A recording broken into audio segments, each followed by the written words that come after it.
Meals on Wheels Chicago presents Chicago on Tap, Thursday, April 27th at Theater on the Lake, 6 p.m. to 10 p.m. Join us for a night of beer and bites from over 20 of Chicago's top breweries and restaurants and help raise crucial funds to feed our neighbors in need. You'll get to try 60 plus of the local brews and sample delicious food, all while supporting a good cause. This is an event you won't want to miss. To get your tickets, go to mealsonwheelschicago.org, click on events, and look for Chicago on Tap.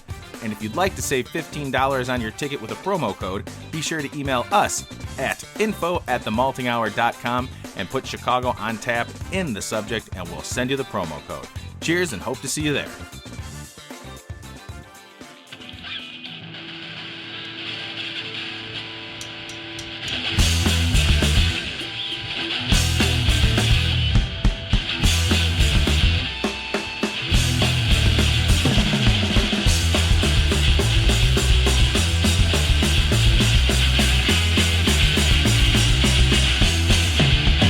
Welcome to the Malted Minis, brought to you by the Malting Hour. I am one of your hosts, Tony Golick, joined always with Brandon Winninger. Brandon, good to see you. Good to see you. I've been seeing you for the last hour and a half. No, it's been probably more than that at this point.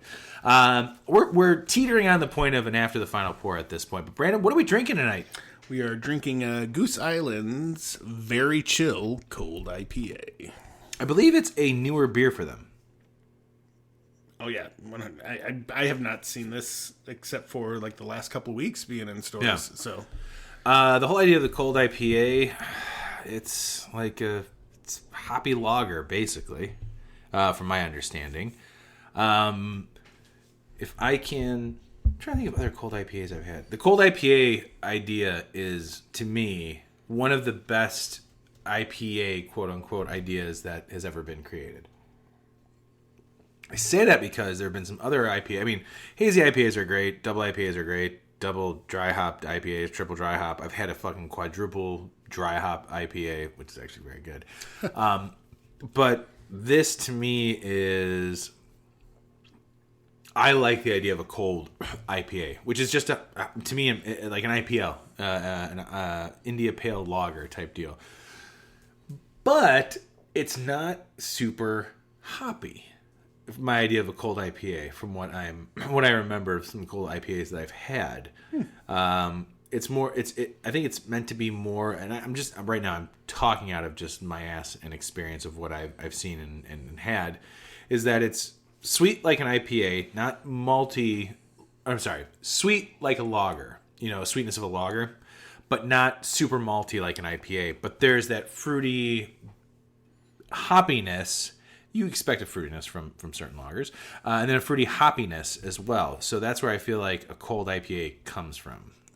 So the website says, Very Chill emphasizes the clean drinking profile of a lager while leaning into the experimental hop profiles of new school IPAs. Equally as crispy and hoppy. Some people call it a cold IPA. Some people call it an India Pale Lager. Fuck, I hit everything. I didn't even read this description. I have nothing in front of me. We call it insanely good. And I would agree. Yeah, this is along the lines of Oni, which is now called. Again, don't have my phone in front of me. I don't know if we can say what it's called yet from Old Irving. It used to be Oni. It's gonna be something else, but it's their dry hopped lager. I feel like that's along the same lines. Yeah, and this is it's juicy like an IPA. It's super clean. There's like a small bit of citrus in there that I'm getting. Kind of like a grapefruitiness, but like the hops are super clean, coming through really well, and just making this.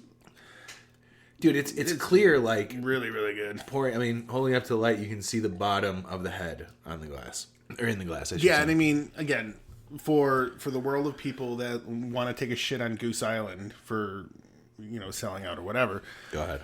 They're still making fantastic fucking beers. They really are. Like, we have nothing tied to them to even say that. Like, it's clear we are Goose Island fans. And it's been nice to know that, like, even with the AB InBev purchase, that they're still putting stuff like this out. There's a ton of great beers that they put out. And this, when I saw it, the cold IPA, I'm like, oh, I haven't had something like that in a while, except for Oni.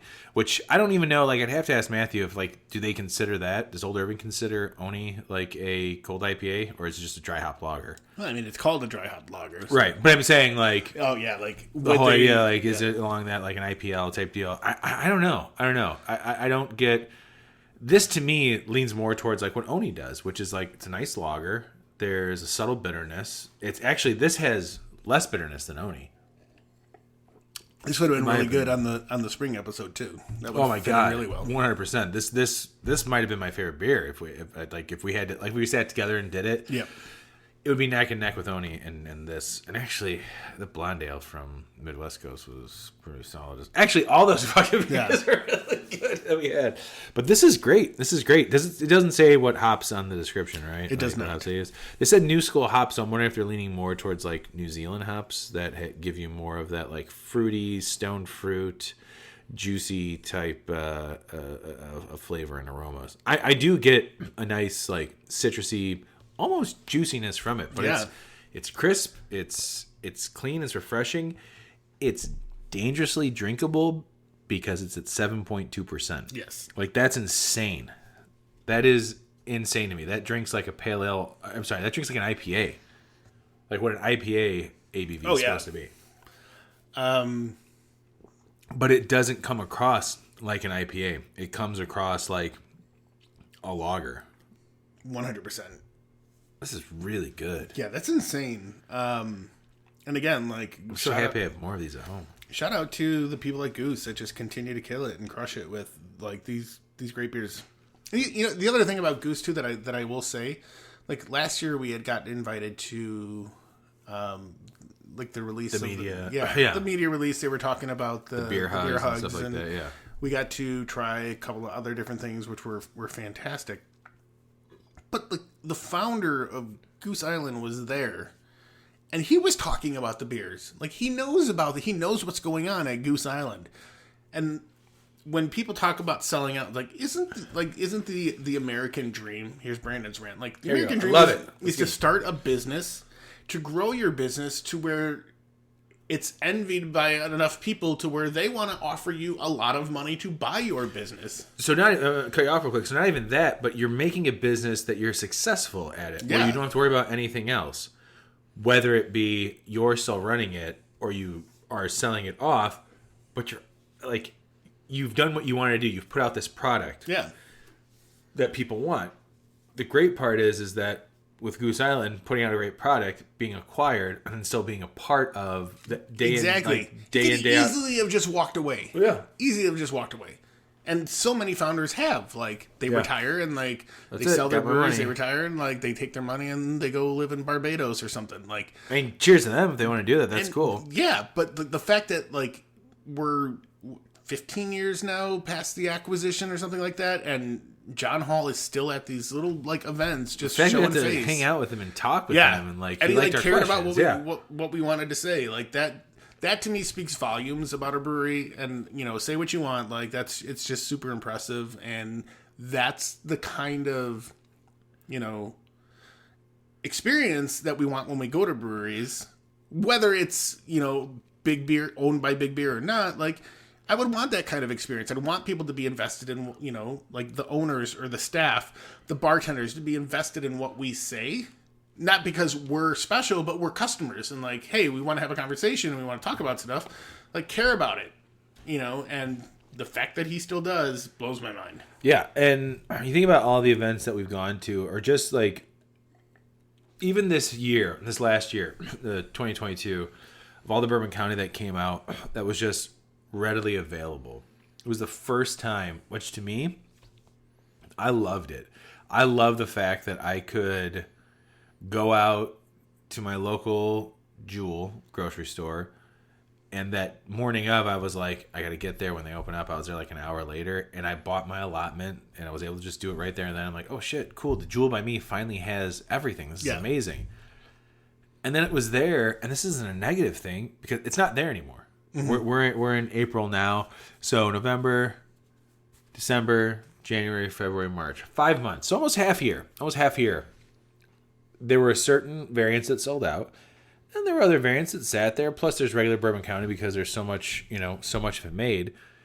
Like, there was so much made this year, and people were talking shit like, "Oh, it's a shelfie now. Like, no one wants to get it or whatever." And I think some places jumped the gun and they're like, "We're going to discount this." Where it's like, if you want, I mean, that's people will buy it up for sure. But not only that, like the same people that were saying that it's a shelfie were like, they were the ones that were in line to get it right away. And now they're feeling butthurt that they waited, like that they ran around all the morning of.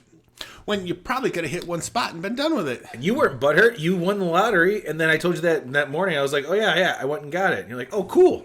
And like, so you got it. That same day, like, I won the allotment from Binny's. I walked into Jewel. Jewel had them all on the floor. Yeah. Not on the floor. They were all behind the case, the Jewel by me. And I was like, okay, well. Isn't that what you want, though? Isn't that what you want? Like, for it to be readily available? Like, there is, like, this romantic fucking idea of like if you're not hunting for it, it's not worth getting. Exactly. The hunt is worth it, and that's fine. If you want to fucking spend $100 on a 12-ounce bottle because the brewery says that they spent money on the wood and the bag and the packaging, and you want to fucking keep rating that as the number one beer of all time, go right ahead, please. Yep. Please go right ahead. I have no problem going to my local liquor store. I could go right now to a place and get regular Bourbon County and be happy with it. And there's still some variants also from years before because they keep swapping them out. Yeah. And it's Garfield's, by the way. Garfield's there in Harlem. You could go to Binny's right now, the one in Portage Park. 4-packs. Well, not even that. They've still got the specialty bottles, like the ones in the boxes. There's still a good amount of those that they keep putting out every once in a while. Why is that a bad thing that it's available? Yeah. Like, I'd rather do that to know that it's available, and I'm still going to pay, like, the 4-packs, I think they brought down a little bit, to have it on sale, because they still have them sitting around. I think it went from, like, $40 to, like, maybe $35 or $30. Yeah. Whatever. That's still, like, the 12-ounce. People spend more money on stupid shit than what they're spending on the Bourbon County stuff. Like, again, if you want to spend $100 on a 12-ounce barrel-aged beer that comes in a wooden box, and the only explanation I can get was because, well, we put a lot of time and effort into the design. Fuck you. The design of the box? Yeah. Or the beer. Exactly. That was a highest quality ingredients. You're getting the same fucking shit that all the other breweries are getting, man. What beers were putting in it? Aside from Rare the year. But Rare wasn't even $100. I don't want to talk, like, it's my rant, but I'm also not going to talk shit. I will tell you off microphone what it is. So, funny thing about, like, that Rare, the year they did Rare, and those came in the Which, boxes. By the way, if anybody is listening, you've probably put together what beer I'm talking about. So that box, like, when it, for the Rare, like, that's a very fucking simple design, but like you think it's a about cool box though. But also think about like the thought that they've put into like the Blanton's version, how it opened just like the Blanton's bottle, and they gave you the little horse with it. That is now a decoration on my Christmas tree. Yeah, like. Yeah, it's funny. Like, people like to get hung up on stuff like that. Like, I get it. Like, if I was one of the first people that was hunting Bourbon County, I might be a little like, oh, whatever. But I'd also be like, cool, I can sleep in after Thanksgiving. And then go to my Jewel at 10 o'clock because I'm getting groceries for the weekend anyways. Be like, oh, good, I'll buy a regular Bourbon County. Oh, here's a couple of variants. Oh, props available at, I mean, like, people want to talk shit about prop too. Like, sure, there's props that people like and there's props that people don't like. Yeah. This prop was perplexing. I actually really enjoyed it. It's very good. Yeah, just because, you used to spend your fucking Thanksgiving, finishing dinner with your family at 4 o'clock and running over to Binny's on Lincoln to go sit in a tent for 12 hours. 12 plus hours. Yeah. To possibly get it, you're not a war hero. You didn't survive some fucking travesty. Like, it was fun. You did stupid shit because you thought it was gonna give you some high profile with your friends. You could dick swing your bottles and be like, look what I got pneumonia for. Like, and look, and I'm not knocking the people that did it because that's how it was done back then. If you wanted a chance to get the bottles, that's what you had to do. Yeah, and if you did it, that's great. And then now it's a great way to appreciate that it's readily available. And other states are getting it. It's so cool. It's not the way anymore. Like, there's easier ways to get it. I am thankful that it's more readily available, and I don't have to get up at the butt crack of dawn and go to a million different stores. It's also nice that the lotteries are still available too. Yeah, because it's like, oh, good, I've already got my allotment. I don't have to worry about it. Like, I don't have to get up at all. Like, I guarantee you, this year, the day after Thanksgiving, my ass will be up early to make sure that I can still go to like my Jewel. I hope, like, I please God have everything again. Yep. It was such an awesome feeling to walk in there and be like, all right, cool. I grabbed everything. And then for the next couple of weeks, I was like, I can still grab stuff if I wanted to, you know what I mean? But it's a pretty penny to drop on all that. Yeah. And I will still sign up for the lotteries and things like that. And like, you never know what's going to happen. Yeah. If you happen to win it, you don't have to worry about getting up that early in the morning. It's like, go and get it when you can. Yeah. They're holding it for the next 2 weeks or whatever. Like, I'll go get it when I can. Like, yeah, because was it the year, not last year. So last year I won the Bennies. The year prior, you won the bottles and cans. I get it to you, yeah. Yeah. That was awesome. Because you had already gotten your allotment, right? Yeah, or I had gotten some, and I was like, I don't want to. I want it. I don't want to get all of it. Do you want it? Yeah, and I think my problem was I had just bought everything, and then I told you, yeah, I'll take it anyway. So I went and I bought it. We keep drinking it here on the podcast, baby. Well, it's funny that we ended up going on a Goose Island rant there because I think it's a well-deserved rant. Brandon, what's the name of this beer again? Very Chill. How many... There's an astronaut on the can, if that helps. How many icicles... No, wait. Yeah, icicles. How many icicles would you give this? I'm going a solid 4. Yeah, I think I'm going to go 4.3, 4.4 on this. Only because of the style. Again, it's not like, I don't know if this will be on my Maltese, but like style-wise, like this is a very drinkable beer. Again, almost like Zombie Ice, it was 8.5, and we were both like, holy shit. Or was Dan a part of that too? Yeah, Dan was. Like, we were all like, wow, this is kind of an insane, like, how is this so drinkable? Yeah. 7.2% for like a beer like this is very dangerous. Very dangerous, but also very delicious. So having one of these, maybe a barrel-aged beer afterwards at Goose Island, sounds like a good time to me. Agreed. What about you? I can get behind that. You already told me. Yeah, 4. 4 icicles. You guys, this is more, again, it's more like an after the final pour than anything. We're on episode 3 of the evening. Yay. Cool. Brandon, I love you, man. Love you too, bud. I love doing these multi-minis there, like after the final pours, and we don't know the difference. We'll see you guys next week. Bye. Bye. This has been The Malting Hour. Be sure to follow us on all social media by searching The Malting Hour and at themaltinghour.com. You can also follow us individually on social media. Brandon can be found on Instagram as BMDub81, on Twitter, BDub81, and on Untapped as BDubDrinksBeer. Tony can be found on Instagram and Untapped under Ace of Help Chicago, on Twitter, The Ace of Help Chicago. Clark can be found as Clarkowski on all 3. Dan can be found on Instagram as hip__hops and hip hops on YouTube. Be sure to subscribe, like, and rate the show on your preferred podcast listening platform. Until next time, cheers from all of us at The Malting Hour.